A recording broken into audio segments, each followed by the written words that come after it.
the sophomore from Texas. Officially from 36. And he hooks it in! Arizona State wins! Arizona State in first in the South. Welcome into Cronkite Sports Live. Alongside Jake Garcia, I'm Kerry Crowley. In a week where so much went wrong for some Sun Devil teams, Jake, the football squad has a chance to turn the dark clouds to sunshine. But to do that, they'll likely have to battle the rain in Salt Lake City. Yeah, we'll touch on all the specifics in this show. Volleyball is reeling. Hockey got a taste of what it's like to play with the big boys. But as always for this show, the forecast is bright and sunny. The 4-2 Sun Devils hit the road this Saturday to take on the number 4 team in the country, the Utah Utes. At 5-0, Utah has tamed the Cal Golden Bears, stomped all over the Oregon Ducks, and even fought off Jim Harbaugh's Michigan Wolverines. But coming off back-to-back wins, the Sun Devils are riding high into Salt Lake City, and our Zane Hopen is here to explain ASU's recent success. Zane, after a gut-check win against UCLA, ASU shot out of the gates against Colorado. How important is it for the Sun Devils to have a similar start against Utah on Saturday? I mean, if you just kind of forget about the UCLA game and go right back to USC, they didn't get off to a good start at all. And I think that's a big reason of why they couldn't get anything going in the game from the second half and before that. But if you look at Colorado, they had 17 first quarter points. And if you look at every game before that, you add up their first quarter points, they had 16. So they had one more than it had all season in every first quarter in that game alone, and that really set the tone, and there's a reason why they kind of stomped all over Colorado. 3 conference games so far for Arizona State: USC, UCLA, and then Colorado. ASU arguably has played better in each of its past 3 games. But what lessons can they take away, and how can they apply those lessons against the Utes tomorrow night? I think it's safe to say they've already played 2 teams that are more talented than Utah and USC and UCLA, but Utah's schematically, I think ASU matches up really well. They don't turn the ball over, and ASU's aggressive defense, they're going to have to get Travis Wilson off of his spots, contain the running game. So I think that these 3 games leading up to it has really been a dress rehearsal, and we've seen this ASU team all over the place. So I think if they can put it all together against Utah, it'll be one huge upset. ASU's defense has been in harmony the past 3 weeks. Zane Hopen in studio. We'll take things out to Brett Decker outside the studio at the practice field, as he had a chance to catch up with a few of those ASU defensive players and ask them about stopping Utah running back Devontae Booker. State will play what might be its biggest game of the year on Saturday. A road tilt with 4th-ranked Utah awaits, yet the Sun Devils are no stranger to the pressure. We've been in those games, we've been in those situations, and now it's just time for us to go play and make sure our communication is on point and go execute the plan. This week, like most weeks, ASU's plan on offense is mostly about themselves. The number 1 focus has got to be us. Big point of emphasis, we cannot put the ball in jeopardy. On defense, Arizona State is set upon winning the line of scrimmage. While that will go a long way to winning on Saturday, they realize there's more to it. Then once you do that, then obviously you have to stay sound vertically, don't let people get behind you, and then tackle well, really well out on the perimeter of the defense when they throw the ball quick. If ASU can stop the run, it'll make those passing situations much easier on them. With their attacking style of defense, they can't afford to be second-guessing and missing assignments. If you let them get in a rhythm where they're just faking the run, throwing the ball to the perimeter, now you got problems. And so it comes down to all 11 players on the field executing, because otherwise it'll lead to big plays for Utah. Because anytime we do bring that pressure, we put an enormous amount of stress on our secondary. The defense will be tested on Saturday, but if recent weeks are any indication, they should be up to the task. From Tempe, I'm Brett Decker for Cronkite Sports. The Utah run game isn't the only tough task ASU will have to contend with on Saturday, as they'll also battle a strong Utah special teams game. Later on in the show, Jake Garcia and I will take a look at the Ute special teams. While football started skittish and is now on the upswing, it only makes sense to juxtapose it with ASU volleyball. Spirits were at an all-time high for this program just a few days ago, 15-0, their second best start in school history. And then the wheels came off. ASU was swept by both Washington and Washington State this weekend, and on Monday learned that for the rest of the season they would be without their unspoken leader, the all-time kills record holder, and their lifeblood, Macy Gardner. The whole record, it's just a number, and obviously you want to be, I would take every single one of those kills away if I could play tomorrow, you know, so that's just how it is. It's the record's nice and it's cool to get as many kills as you can, but honestly it doesn't matter when you think about what could be happening. Gardner's injury has absolutely shaken everyone within the program, and for beat reporters covering the team, it's definitely not a fun story to cover, but alas, we beat on, and Troy Lynch is here in studio. Troy, it goes without saying that Gardner's loss will have a profound impact on this team, but if you can put your finger on one aspect, where will she be missed the most? Well, Jake, if we look at the broader picture, we know that Macy Gardner was one of the leaders on the team. She led the team in kills with 205, and then she also was second in digs with 149. But what she brings to the table, she's also known as the best player in ASU history on that left side. But what she brings to the table that not many volleyball players bring is the intimidation factor. When the other team steps onto the court, they know that Macy Gardner is going to be the player who's targeted the most. Now that she's gone, the opposing teams, they can really focus on their assignments more and focus on ASU's other hitters. Now, that puts a lot more pressure on Cassidy Pickrell, Mercedes Benz, and Whitney Follett, and that's a tough time too because those two middle blockers have been slumping the past few games. So it's a tough time for them right now, and immediately, I think against #1 USC tonight, it's going to make an impact. Yeah, it sounds harsh and insincere, but meaningful volleyball is still left to be played. A brutal schedule, though. You mentioned #1 USC. Also have to go to #12 UCLA, so someone has to step up. Who do you think it's going to be? Well, when I was talking with Coach Jason Watson just the other day, he said everybody's going to have to step up this weekend, not just one person, because they have very big shoes to fill. But that one player who is actually going to take Macy Gardner's spot is going to be freshman Lexi McLean. She was actually supposed to redshirt this year, but that was burned this past Sunday when she had to go up against Washington State. Jason Watson made the last-minute decision, and she actually didn't play that bad. She had 8 kills and 6 errors, which isn't great, but it's not poor either. And she also added 10 digs and in only 2 sets, so that's pretty impressive. So she's 6'2", she's still only a freshman, but she's actually very smart when it comes to blocking. She had 90 blocks her freshman season, and according to maxpreps.com, she can reach her block approach is 9'4". So she gets up, she jumps very high, she has a very powerful swing. So if there's anybody to really kind of fill the shoes of Macy Gardner, it's going to be Lexi McLean. Do we modify expectations for this group, perhaps, and maybe McLean and a collective effort can come close and shoring up the holes lost by Macy Gardner's injury? Troy, thank you as always for joining us. Kerry, back to you. ASU volleyball wasn't the only team with a sudden loss this week, as the Sun Devils softball team received news that head coach Craig Nicholson has resigned due to personal medical reasons. In 2 seasons at ASU, Nicholson led the Sun Devils to a pair of NCAA regional appearances. Athletic Director Ray Anderson announced that assistant coach remain unchanged for the upcoming season. ASU will begin a formal search for a new head coach following the 2016 campaign. And pretty significant news coming from ASU. Robert Wagner and Letty Olivares would combine to take over as co-interim head coaches this spring. Olivares believes the pair understands the tradition of Arizona State softball and is committed to ensuring the Sun Devils' goals remain unchanged for the upcoming season. ASU will begin a formal search for a new head coach following the 2016 campaign. And pretty significant news coming from ASU softball. And of course, our best wishes to Craig Nicholson. Hopefully he can get those personal matters all sorted out. You know, it's got to be pretty tough on these players, especially losing the captain, the leader, Amber Freeman. Who's going to take the reins this season? I think that's really the big question surrounding this program. We need to infuse some positivity back into the show, though. Time for an upbeat segment. Andre Sims joins us for Tweets of the Week. Thanks, guys. I got a bunch of stuff for you. 2 tweets and an Instagram post. We got Ryan Osterchag with a significantly less hair, Tracy Smith with an incredible camera presence, and then a Sun Devil sit-down of a more casual variety. So let's get right to it. We'll start off with the Sun Devils sit-down with Zach Poklib and freshman Jacob Franklin having a casual chat with Cassidy Pickrell on the court, quite literally discussing socks, vibes of the team, everything else. I think it's great. I think Cassidy Pickrell's socks are great. Tiger striped, pink. Guys, what are your thoughts? Yeah, the sock game used to be something really important in yesteryear, and I think it's starting to make a comeback, really starting to revolutionize, gain traction with the younger folk. But what I want to point out here, Zach Poklib, how far will you go to get a story? He went as far as sitting down and just chatting with the player. As a journalist, you have to make sacrifices to get the scoop. Poklib going above and beyond. We love to rag on his Twitter presence, but Poklib showing off on Instagram right there. I think it's great, and definitely getting the love from the Sun Devil Volleyball Twitter account right there as well. On to the next one, Tracy Smith.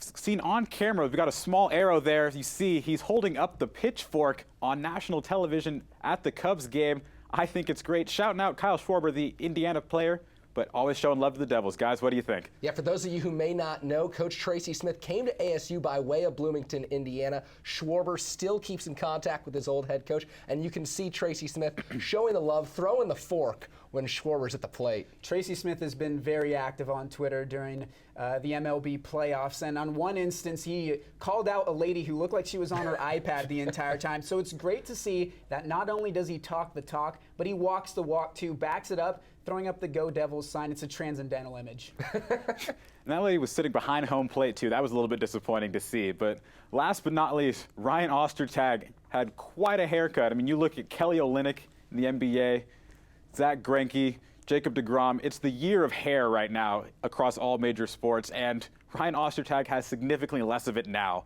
For a good cause, no less, guys. What are your thoughts? I just want to add one more player to your list. Noah Syndergaard, who has those long, blonde, curly locks. I think Ostertag has something very similar going on, but for a good cause, he's going to shave it off. Look, I really commend Ostertag for this, because if I played my home games at Oceanside Arena, the coldest arena in all of college hockey, I would want to have as much hair as possible to be keeping me warm. Yeah, lots of loves. It's a great cause. That's all I have. Back to you guys. Thanks, guys. Thank you so much, Andre. Excellent work as always. We'll keep things loose here with hockey. After making history 2 weeks ago with its first victory at the Division I level, the Arizona State hockey program made another statement over the weekend on its trip to Alaska. The last frontier was kind to the Sun Devils, who picked up their first victory over an NCAA opponent. Junior forward Ryan Belanger scored a breakaway goal in the final minute of Saturday's contest against Alaska Fairbanks to secure a 2-1 win and help ASU split its road trip. In Connecticut this weekend, their first game didn't fare so well as the Sun Devils fell short to 17th-ranked Quinnipiac last night, 5-0. But Quinnipiac coach Rand Pecknold started his post-game press conference not about his team's win, but with some positive words for the Sun Devil program. Coach Powers has done a great job getting their program rolling here in a quick hurry, and obviously had a win last weekend and a loss in overtime. But I think it's exciting for college hockey to add programs of that caliber, and certainly I'm hoping this is, we are hoping the college hockey world, this is an impetus to get some of those other schools.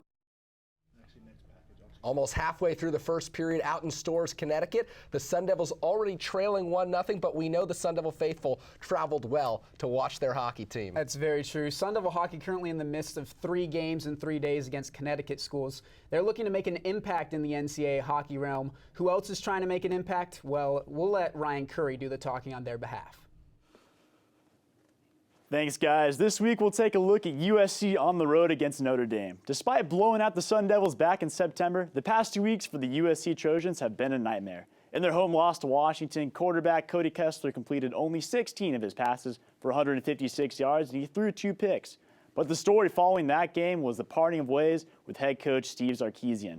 Now USC heads to South Bend, Indiana, where with an interim coach, they take on Notre Dame. And the Irish have looked great this season. Running back C.J. Prezias has rushed for nearly 800 yards and 9 touchdowns, and wide receiver Will Fuller has 7 touchdowns in 6 games. It will be interesting to see how USC responds to the recent drama surrounding their head coach. But for the sake of Sun Devil Nation, ASU wants Notre Dame to beat USC this week. And that's all I got for this week's Impact segment. Back to you guys. Great work, Ryan. Kerry, this has really been a football-heavy show, but allow us to put a nice little bow on top of this game. Number 4 Utah taking on ASU this weekend. Utah's undefeated right now. They do all the little things right, so kind of unconventional in their pursuit of an undefeated record. Don't really have many star players either, but if they have one star, it's certainly their special teams unit. You can find that in Tom Hackett, their punter, the defending Ray Guy award winner for the best punter in college football. How is he so successful? Well, Tom Hackett literally running away or punting away for the Ray Guy Award once again this year. He's a tremendous player because he has the ability to punt in such a variety of ways. You see right there the rugby punt. He kicks with a low downward angle on the punt, keeping that ball low to the ground, allowing all his return men, or coverage men I should say, to swarm the return man down the field. Rarely are opposing players able to even feel the punt, and when they are, Utah's coverage guys are right there to gang tackle and swarm tackle and prevent those punt return yards from being gained. Remember, ASU has had a revolving door of punt returners both this year and in Todd Graham's tenure as a head coach for ASU. The guy currently tasked with that is Deshaun Hayes. He's looked uncomfortable at times this season, so do you think he's ready for a challenge like this? I don't think he's ready for a challenge like this, and I don't think the ASU coaching staff will even have him field some of Hackett's punts this week. Here's how I think Hackett is going to challenge ASU. He's able to do this cross-field directional rugby-style punt and still get 50 to 55, sometimes even 60 yards on the punt. You see it's down there inside the 5-yard line against the Fresno State Bulldogs. Hackett will certainly test Dachavon Hayes this week because he's a guy who sometimes fields punts when he shouldn't, has looked, as you said, uncomfortable back there fielding those punts. So I think if you're Utah, you test ASU in every which way possible. It's important to note that not only does Utah have special teams gurus in Hackett, their place kicker Andy Phillips, some explosive punt returners as well, but when they're leaps and bounds ahead of a team schematically, it really adds to the mystique of their special teams unit. We saw one play this season that was really a glaring example of that. When you look at the way Utah schemes special teams, you usually say, how are they that much better? Well, here's how. You take a look at the way the Utes set up this punt return against the Oregon Ducks. All the Ducks players chasing after Britton Covey, but another Utes player is actually fielding that punt on the far right side of the field. You see him circled there right now. He takes off down the field. Almost never works at the college level. You really can't run plays like that, but when you're Utah, you can, because there's so much worry, so much fear from the opposing team of just doing the basics well, because Utah does the fundamentals so much better than everyone else. You can get away with returns like that. You can expect the unexpected and prepare for that, and Utah has done such an excellent job all season. Really expect the same to hold true this week against ASU. Yeah, and ASU has been trending in the right direction lately in the special teams department, but if there's ever a team in which they want to strive to be like, strive to emulate, Utah, you can chalk them up as a model example for the special teams department. So just another detail to pay attention to for this game. Again, kickoff is 7 p.m. tomorrow in Salt Lake City. Right now, though, we'll send it out to Street and Greet, where Nick Wixman has you covered. Thanks, guys. Here's this week's Street and Greet. I'm Nick Wixman. Let's get it started. I mean, what is that, 2 veteran quarterbacks? 2 veteran quarterbacks? Hey, why not? More the merrier, man. Call backup. That's what's for, you know. Just go hard on the field, you'll be good, you know. Yeah. It's gonna work out great. Why do you think it's gonna work out great? Because they're both great. It's awesome. I think it'll help them out great because he's a really great linebacker. In Salt Lake? That's a very boring time. Ooh, I think that'll be kind of tough, especially in the city of Utah, knowing that some babies, which we are the Devils over here, going over there, they might not like that too much. Last question for you. What is a Ute? I think it's a Utah thing. What is it? I don't know, an animal. That's 2 for animals. Here on your Street and Greet, I'm Nick Wixman. Back to you guys. Albert Einstein once said, reality is merely an illusion, albeit a very persistent one. If that's the case, the way it is gives us a chance to share our illusions and act as if they're educated. With that being said, let's crack open a Sun Devil 6-pack of questions and figure out whose version of reality best suits your illusions. Jake, we'll get things started with you. Is the ASU volleyball season all but over with the loss of star Macy Gardner? I think we got our answer when they got swept this weekend, not only by Washington, but by Washington State, an unranked team. I wasn't convinced they could compete with Macy Gardner against elite teams. Without her, they certainly can't. One more football question. I promise it's the last one on this show. Utah's a 6.5 favorite going into their game against ASU. You think that's too big of a spread? I think it is too big of a spread. ASU has won 11 straight against the Utes. History counts for something. And if you want more recent history, Utah only beat Michigan by a touchdown, forced 6 turnovers against Cal, but only beat them by 6. So I say 6.5, probably a little too steep. Jake, turning things over to the baseball diamond, the 2016 ASU baseball schedule came out. It was published on their website. Really, no one in the baseball program knew anything about its publication. But with that being said, it's totally random, totally unceremonious. Who's your pick for the series you're most excited for? I'm going to say Cal, and here's why. Number 1, they're a dark horse College World Series contender. Number 2, ASU last year was looking really good trying to host a regional. Then they went to Cal, lost 2 of 3, and took a roundabout in their pursuit of hosting a regional. Didn't end up doing so, and that was pretty much the end of their season. So from the Golden Bears now to Golden Uniforms, ASU basketball released a pair yesterday. Why in the world is this important? All those Sun Devil Club members paying the big bucks, helping Bobby Hurley earn that big stipend to be head coach of Arizona State. Well, they're traditionalists. They love maroon and gold. They want to see the gold uniforms, so why not? It's just a uniform, people.